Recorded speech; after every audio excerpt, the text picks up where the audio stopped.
Je crois que la première chose qu'il faut dire, c'est que cette élimination était hélas prévisible. Je dis bien hélas prévisible. Bien sûr, on se réjouit, nous sommes Camerounais, nous sommes de vrais Camerounais. On ne prie pas pour que notre équipe soit battue. C'est qu'il y a un camp où les gens prient chaque jour pour que l'équipe soit défaite. Quel camp? Vous les connaissez. Maintenant, ce que je veux dire, c'est que nous sommes malheureux parce que nous aurions tant aimé que le pays puisse aller en avant et se qualifier pour l'écart. Maintenant, le problème de fond, c'est quoi? D'abord, il faut distinguer entre Eto'o, le joueur, et Eto'o, le manager. Ce que lui ne fait pas. Eto'o, pour moi, quand on prend tous les présidents de la FECAFOOT, depuis 1959 il est le meilleur. à aujourd'hui, Il est le meilleur. quand on relativise, Eto'o est une merveille de management sportif face à une calamité qu'elles sont. Voilà. Il faut distinguer. Ah bon? Face à une calamité qui est... C'est une calamité. Le seul caillou dans la chaussure de Eto'o Samuel, c'est son. Comment un homme qui a échoué en U17, en U20, en U23, en A', est promu en senior? Ça, je n'arrive pas à comprendre cette alchimie. Je n'arrive pas à comprendre. La logique, le bon sens veulent que vous progressez, vous êtes promu en fonction de vos résultats. Dans le cas de son, c'est exactement l'inverse.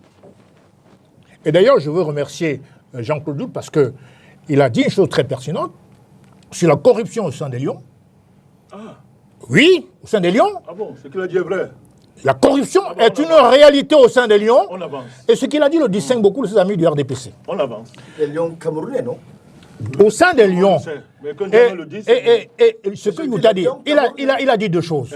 D'abord, qu'on revienne à la base, qu'on fasse des stades municipaux. Si j'aime bien. Permettez que M. Célestin Djamène. Il a dit deux choses très importantes. Allez-y. Qu'on revienne à la base, qu'on fasse des stades municipaux corrects, qu'on commence à éduquer les enfants de la base, et ensuite on remonte à l'élite, sur le plan local. Il a stigmatisé une certaine corruption au sein des Lions. Et je l'ai rarement remarqué avec les entraîneurs blancs. Parce qu'aujourd'hui, les joueurs, les parents, effectivement, comme il a dit, viennent présenter leurs joueurs qui ont du talent pourtant, on leur demande de l'argent. Le cas de Mbolo, je crois, Mbolo, on a... On vient maintenant présenter son joueur à l'équipe nationale. Oui, il y a des parents. Mais c'est naturel. C'est pas vrai. C'est pas vrai. On ne peut pas prendre son enfant pour aller le présenter à l'équipe nationale. Non, monsieur Macron. Mais attendez, mais qui parle? Qui parle? Oui, ça peut être une façon de parler, mais il vaut mieux... Non, mais sauf qu'il y a des téléspectateurs, Damien Macron, Célestin Djamène a la parole. Allez-y, Célestin Djamène. Je suis en train de dire, et je le répète. Oui. Monsieur, je vous ai dit une chose qui est très juste. Oui. Et même vraie. Oui. Vous êtes, je suppose, parents, comme moi et comme tous les autres ici. Quand vous avez un fils que vous estimez talentueux, vous êtes tenté d'aller dire, mais attendez, on ne le voit pas, pourquoi on ne voit pas mon enfant? Et le présenter à la sélection, etc., etc. C'est tout à fait naturel. Vous tombez sur un entraîneur corrompu. Malheureusement, ça arrive surtout quand il y a des entraîneurs camerounais. J'étais l'un des rares, l'un des premiers, à demander un entraîneur national, mais compétent. Il ne s'agit pas de mettre n'importe quel entraîneur camerounais. On a mis Jean-Paul Akono, vous avez tous... Très compétent, je l'ai toujours dit. On a eu Manga Ongene, vous l'avez insulté ici. Non, laissez-moi, vous ne me prêtez pas vos paroles. Ne me prêtez pas vos propos. Je dis simplement que Jean-Paul Akono, que vous citez, était un très grand entraîneur. Il a remporté un championnat olympique de très haute facture. Bien sûr. C'est pour vous dire ceci. Monsieur Son est une calamité. On le sait. Les moyens et les méthodes par lesquelles il a été promu sont inadmissibles. Quelle méthode, justement? Quelle méthode? Mais les méthodes, c'est qu'il a été en U17. Oui. Il n'a rien foutu, il est parti. Qu'est-ce qui a donc motivé le chef de l'État à le nommer entraîneur? Ce n'est pas le chef de l'État. Qui l'a nommé? Bien. Non, mais vous savez qu'en vérité, sur le plan administratif, le chef d'État fait un décret. Oui. Vous savez très bien que c'est son ami qui a demandé qu'on le mette là. Son ami qui? Son ami. Mais c'est pas très grave. Son ami s'appelle qui? Non, Leïla, vous êtes... Bon, c'est pour dire ceci. Je viens de dire ici...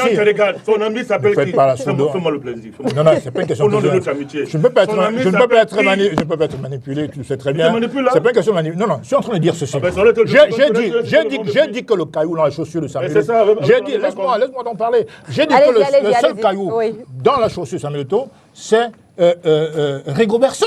C'est son ami qui l'a donné. J'ai même écrit qu'il ne fallait pas qu'il aille en Côte d'Ivoire avec son. Je l'ai écrit.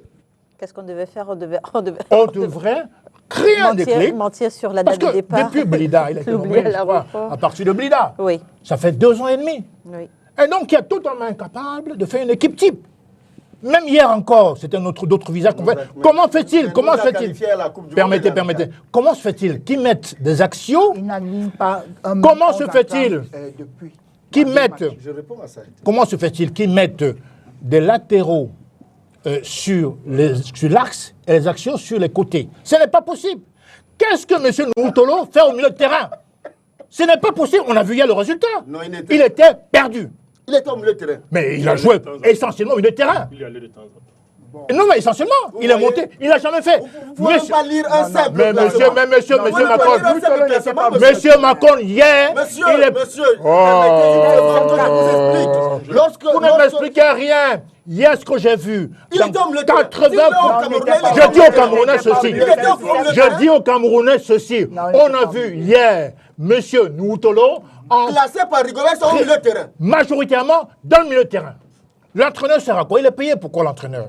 Il est payé pour une tâche. Nous, quand on voit les 11 entrants, il est classé comment? Il est classé dans le milieu défensif. Ce n'est pas normal.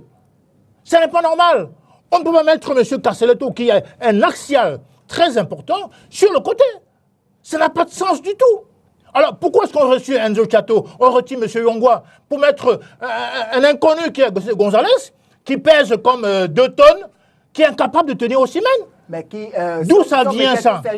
Non mais ça veut dire qui devait il y avait ça c'est les petits. Non, écoutez monsieur je suis en train de dire que l'entraîneur n'a ni schéma tactique ni la capacité de gérer l'équipe nationale du Cameroun. D'accord. Il n'en a pas. Permettez-moi de finir. Oui, terminé. Pour dire ceci. Et pourquoi? Aujourd'hui, moi ce que je pense, oui, il faut arrêter de sélectionner les joueurs qui ont quitté le pays avant l'âge de 20 ans.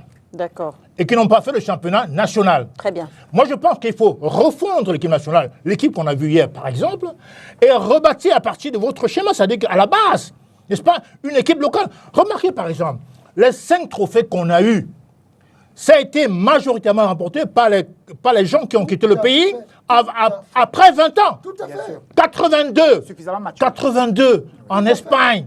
Il y avait un professionnel, Mila, peut-être Tokoto, qui est entré de temps en temps. Hein?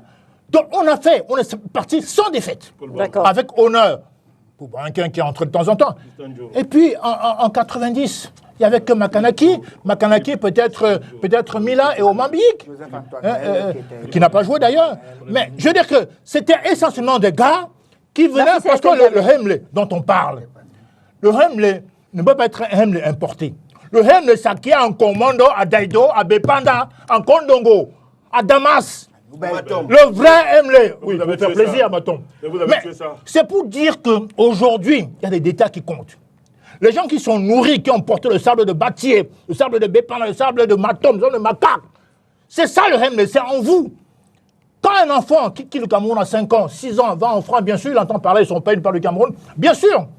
Mais il n'a pas ça en lui. Très bien.